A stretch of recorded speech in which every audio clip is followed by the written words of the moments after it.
All right, today we're gonna review the Blackstone 22-inch tabletop griddle.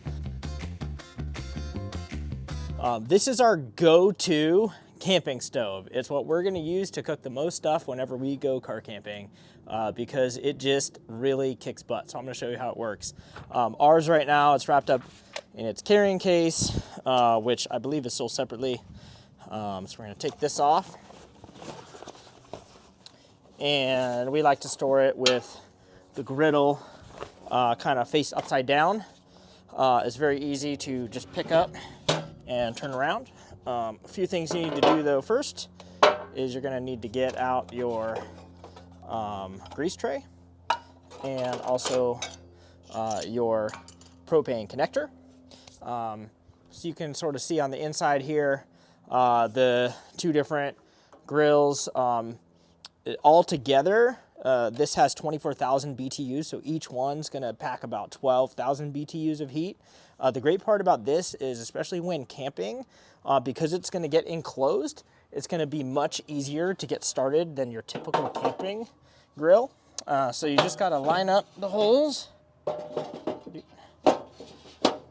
push back, and then you need to make sure to get your grease griddle all up there in the back, or you're gonna have a problem with grease rolling out and onto your camping table surface. So once you get that set up, then you come over and get your propane locking mechanism all locked up here, which is pretty easy to do.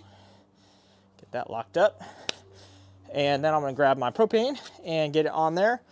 So this version that we have is the 22-inch tabletop griddle, and it comes without the hood.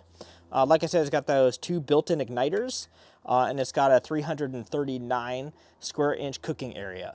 So we're gonna use propane. I've got just your typical Coleman 1 pound propane, but you can get a 20-pound propane. You can get the adapter for that.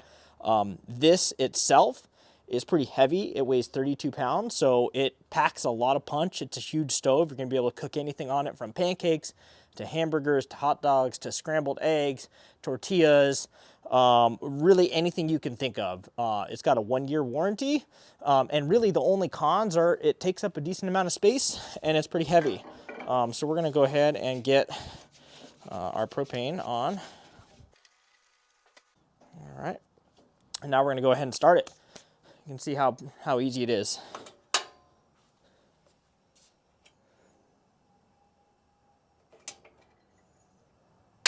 All right, we have ignition. We have dual ignition, and that's it.